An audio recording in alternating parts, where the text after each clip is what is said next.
Hello everyone, my name is Manish. मैं इस video पर बात करने वाला हूँ छत्तीसगढ़ बोर्ड परीक्षा 2023 कक्षा 12वीं विषय जीव विज्ञान सेट सी के बारे में बताने वाला हूँ। तो स्टूडेंट वीडियो को लाइक शेयर और यूट्यूब चैनल को सब्सक्राइब कर ले। तो वीडियो को शुरू करते हैं। आपका पेपर कैसे बना आप लोग कमेंट पर बताएं, पेपर कैसे आया था। सबसे पहले यहाँ पर अति लघु उत्तरीय प्रश्न, 1 अंक वाले प्रश्न पूछे गए। Very short question answer type question. पुष्प के अपरिपक्व पराग कोषों को हटाने को क्या कहते हैं? पहला प्रश्न। मरीजुआना के स्रोत के नाम बताना है। Write the name of the source of मरीजुआना।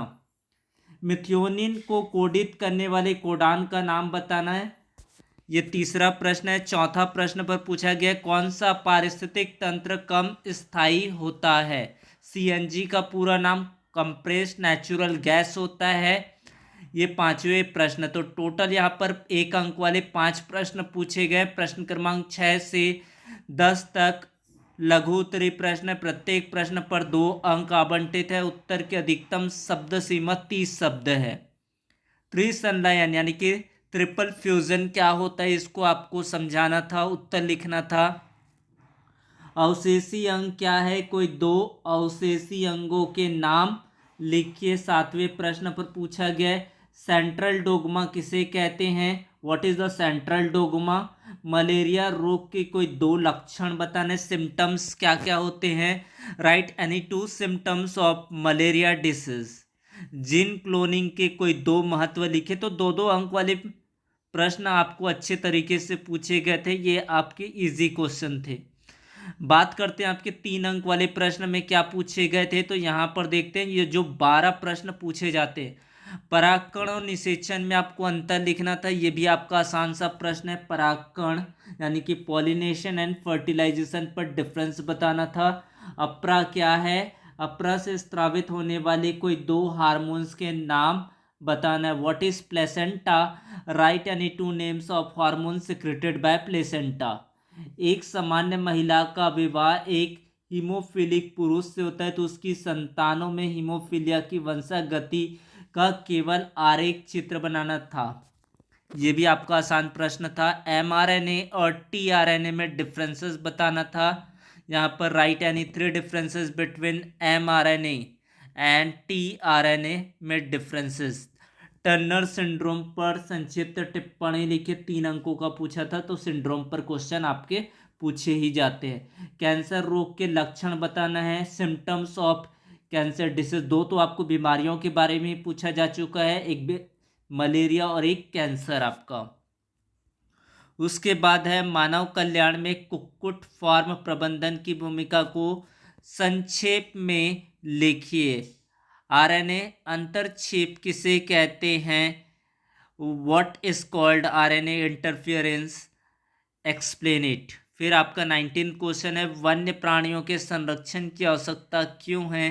कोई 3 कारण लिखिए। फिर आपके 20वें अधिकतम जीवधारी 45 डिग्री सेल्सियस से अधिक तापमान पर जीवित नहीं रह सकते। कुछ सूक्ष्म जीव ऐसे आवास पर रहते हैं जहां तापमान 100 डिग्री सेल्सियस से अधिक है। कैसे जीवित रहते हैं, समझाइए। तालाब पारिस्थितिक तंत्र में जैव संख्या के पिरामिड का केवल स्वच्छ नामांकित चित्र बनाइए। ये पूछा गया था आपके 3 अंकों का प्रश्न। वनोन्मूलन के कोई 3 कारण लिखना है। कॉज ऑफ डिफॉरेस्टेशन, आप हिंदी अगर नहीं समझ सकते तो इंग्लिश से डिफॉरेस्टेशन।